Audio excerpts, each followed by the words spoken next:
Bom demais, cara, bom demais. Isso aí é do primeiro ou segundo disco, né? É bem antiga. Eu acho que foi do segundo, né? Do segundo disco, cara. Uma época que, quando o Paralamas apareceu... Você tá com quantos anos? Eu, 61. Meu Deus! Cara. Você tá bem mesmo, hein, cara? Já passei daquela... Não, eu não falei meu Deus. Não, mas é... Tá velho pra caralho. Não. Mas você tá bem. Você tá bem, mesmo. Não, mas... Meu Deus, a gente permite ser que é muita estrada, né? Muita estrada. Não é isso. Nossa, muita coisa. Muita coisa. Tem muita juventude, pô. Isso mesmo. Falou sabedoria nataliana grooverística. Slaperiana. A Slaperianos no local. Muito bom, cara. Você lembra também, então, quando apareceu o Paralamas? Caramba, eu me lembro quando eu ainda... mais jovem, alegre jovem, lá no Ginásio de Esportes de Brasília, num show que teve dos Paralamas lá, e foi arrebatador, cara, ver os três descendo. Eu já era fã do Police, tal, que eles têm essa característica de ter bebido daquela água também, e aí foi um susto. Nessa época eles tocavam em trio ou já tinha aquela galera trio, toda? era só trio. Nessa época era só o trio, né? Era bem... Que legal, cara. Roots mesmo. O Herbert, ele passou uma época em Brasília, não foi? Antes de ir pro Rio, como é que era? Eles não são de Brasília, né? Como eu também, nasci no Rio de Janeiro, fui para lá. É a mesma coisa de pai de militar, a capital foi para lá. E o Paralamas, alguns deles moraram um tempo lá, mas acho que não mais de 1 ano, 2 anos. Aí a banda mesmo foi formada no Rio de Janeiro, né? E você, nessa época, estava fazendo o que? Você já estava tocando? Na época que você foi nesse show do Paralamas. Pois é. Você já tinha uns 18, 19, 20 anos por aí? Uns 17 anos. 17 para... Não, isso, 18 anos. Porque eu tô com 50 e vou fazer 55. Então temos 6 anos aí de diferença. Que então, na eu tinha época, você tinha 17? Por aí. É isso 17. Aí, eu tinha 11, 10, Não 11. Por aí, né? É isso aí. E eu tenho esse irmão mais velho, que é batera, Marco Guedes, e é do rock and roll total. E ele que me levava para ver a galera. Toca até hoje. Ah, que legal. Tem uma banda de blues, mas Mandala, banda de blues. Muito legal. Quero fazer um conteúdo só de blues aqui. Quero fazer Noite do Blues aqui um dia. Nessas jam sessions aí. É muito legal, cara. Olha aí, bandas e músicos de blues. Vamos armar esse negócio aí, hein? E aí é isso. Aí acompanhando ele eu pedia para ele me levar para ver as bandas, os grupos. Foi numa dessas. Que eu era skatista, cara. Nessa época eu andava de skate, cara. Cara, eu também andava de skate demais, assim. O início do skate. Eu cheguei a pensar em ser profissional, só que obviamente eu era muito ruim. E falei, não vai rolar, mas... eu até tirava uma onda, assim. É mesmo? De verde e tudo. Mesmo? Já fui campeão 3 vezes e tudo. Uau, que legal, mas cara. Aí me quebrei tanto que quando eu comecei a tocar isso aqui, eu tive que parar. Com quantos anos você começou a tocar? Muito tarde, com mesmo? 19 para 20 anos. Olha só. O sax veio muito tarde. A música acabou vindo cedo por conta dos irmãos, que eram músicos. Certo. Mas eu comecei a tocar mesmo só depois dos 17 para 18 anos. E o sax foi seu primeiro instrumento? O sax foi o último. O primeiro foi, gaitinha. Ah, que legal.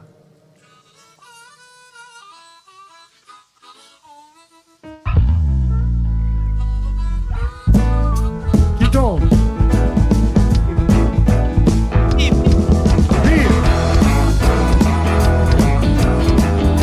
Eu vou ligar pra guitarra também, vou deixar.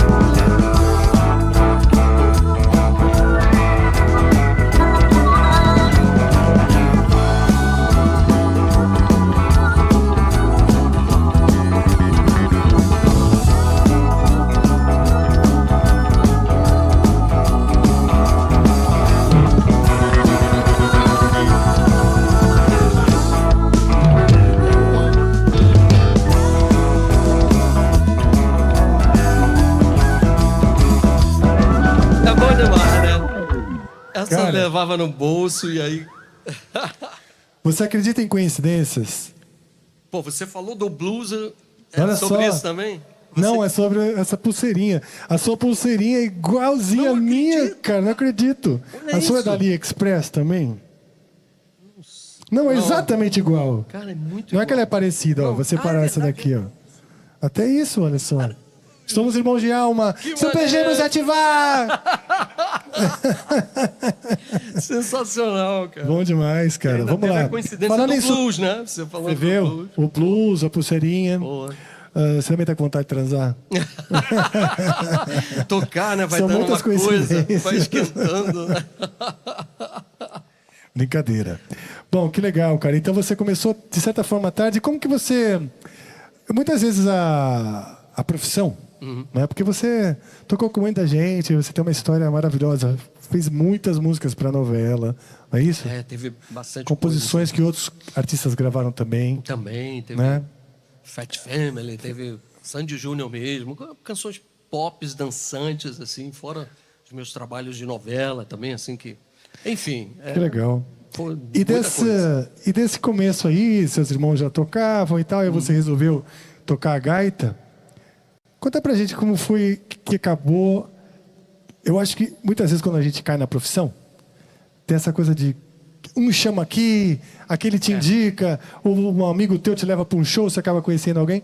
Como é que foi, assim, os momentos marcantes que te levaram para o métier profissional? Eu tenho esse primo, que é o Guilherme Lassans, que queria montar uma banda. A gente, como acho que todo mundo amava os Beatles e os Rolling Stones e tudo, e o sonho de montar uma banda, com muita coisa do vocal, que eu sempre gostei muito de cantar. Então, eu cantava com 16 anos num coral mirim, assim.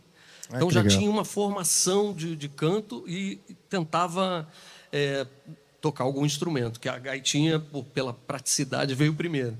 Você levava no bolso? Levava no bolso. Seus amigos tocando um violão ali? E aí montei essa banda em Brasília, que o nome é meio singelo, porque o pôr do sol de Brasília é uma coisa linda. Sim, mesmo. é verdade. Era pôr do sol. É verdade. E a Cássia Eller, a querida Cássia Eller, ficava meio chateada com a gente, porque ela disse que a gente não quis que ela entrasse na nossa banda. E eu nunca soube dessa história real. Ela falou, pô, vocês me limaram da banda e tal. Imagina a Cássia Eller falar um negócio desse. Será que ela foi lá, fez o teste e vocês não sabiam quem ela seria ou quem era? Na e aí falou assim, não. Meu primo, eu vou botar a culpa no meu primo. Boa. Mas aí foi muito legal, porque foi todo mundo já... Brasília tinha uma coisa já efervescente de música lá. A galera saindo para tocar, não só vai muito além da Legião, da Plebe, do Capital, tem muita banda lá em Brasília, e eu só observava naquele momento, eu só estava aprendendo, mas com a minha banda eu comecei a atuar mesmo e tudo, até que eu conheci num bar, a gente tocando num bar, eu conheci o Oswaldo Montenegro, que na época era Uau, que legal! Cara estouradaço na mídia, né? Sabia que eu fui menestrel? Não acredito. Sério, Rafa? Primeira montagem do Noturno aqui em São Paulo. Você tava? Eu sou o Gato Lilás. Caramba! Sério? Não é possível. Outra coincidência, gente, não é pouca, não. Tô falando, cara. Mas, então vai lá, segue. O Oswaldão foi o cara que me abriu as portas. Ele me viu ali tocando, eu aproveitei já, tocava sax, já, né, tudo. E ele falou, cara, tô montando um espetáculo no Rio, mas eu preciso de você no Rio. E eu, skatista bancário, trabalhava num banco. É mesmo? E tocava porque eu amava música, mas tinha aquela coisa da responsabilidade e tal, tinha que trabalhar. E isso era uma sexta-feira. Eu me mudei para o Rio na segunda para fazer o primeiro ensaio dos menestréis. Os menestréis. O que você levou? Levei, cara, uma mala pequena, tem parentes, né? Avós, primos no Rio, tá. então tinha um suporte ali. Tinha um par. Mas, cara, levei a malinha, o sax e a gaita e a coragem, porque era... Qual foi a montagem? Foi os menestréis. Os menestréis, e olha só então, cara. Eu não sei se você que ano chegou a ver. Isso? Não, eu fui quando ele se mudou para São Paulo. Se mudou não, ele criou uma base, né, em São Paulo. Com o Detão, né, o irmão dele. Exato, com o Deto. Com o Candé. Chegou a conhecer o Candé? Cara, o Candé é gente boa demais. Surfista do Rio de Janeiro, que virou. Também, essa foi uma época maravilhosa. Que legal, cara. Pré-Angra. Pois é. Mas que abriu muito a minha cabeça para a coisa da visão artística. Exato. Para mim aconteceu a mesma coisa. Porque tem uma coisa, as pessoas não conhecem o processo todo que a gente passa, né? E não é uma coisa fácil. São ensaios muito pesados, né? Aquela coisa de movimentação, eu não sei se você chegou a fazer esses treinamentos, mas como um gato! Aí apagava tudo. Ele berrava do nada, eu estava explicando um negócio, de repente ele falava, como um gato! Todo mundo tinha que virar gato. E tinha uma coisa que, cara, apagava, a gente ensaiava... E a gente tudo novinho, né, cara? Era uma molecada, né? É, isso. Então eram uns gatos assanhados, né? Era Eu tava sempre complicado. esperando ele explicava, eu falava, mas cadê, que hora que ele vai falar como um gato? Eu já chegava, procurava Era uma muito turma de bom, gatas cara, ali, né? exatamente, cara, era bom demais. E aí rolava isso, de estar pronto para tudo. Então, horário, posição de palco, vai na luz, procura sempre a luz, né? E tudo, Isso. encena. E Isso ele ajudou. gostava daqueles blackout que sai todo mundo. Cara, era uma loucura, porque é como se a gente estivesse aqui agora, a gente ensaiava muito para estar nessas posições. De repente, cara, saía todo mundo de cena, não tinha ninguém em cena. Apaga a luz, Blackout 2 segundos de total. novo, acende a luz e não tem mais ninguém. E Aí apaga a luz de novo, a gente acende a luz de novo e tem só o flautista. e ninguém bate em ninguém. Não, e porque não, esse é a exato. parte do treinamento. Era um treino de entrar Era e sair incrível. assim muito rápido. Cara, que Muito sensacional rápido. saber que você fez os Menas 3. Quer dizer, parte Sim. dos Menas 3 que era esse grupo, né? Putz, olha, Noturno também. eu fiquei praticamente um ano, acho que foi uns 10 meses, né?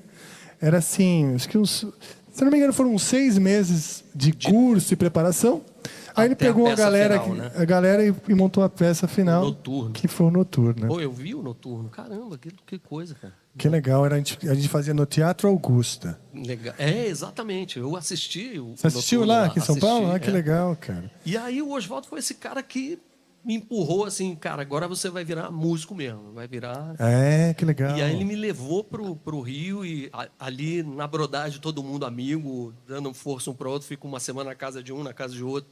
Aí eu tive esse privilégio de conhecer, poxa, pessoas incríveis, Zélia Dunca, a própria Cássia mesmo, que já fez trabalho com ele.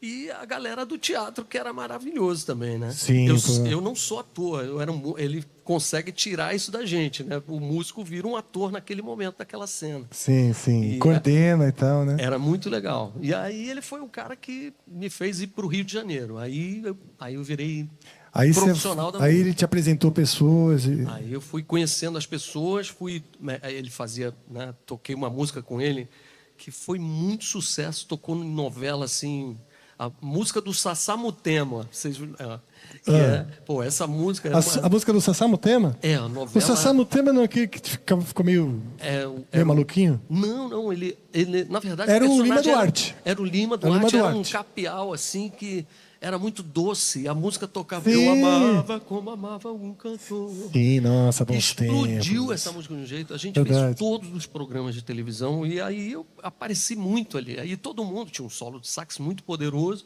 Todo mundo, quem é esse cara? Esse pinto legal. novo, a galera fala. Né? Quem é esse pinto novo aí? Esse cara novo?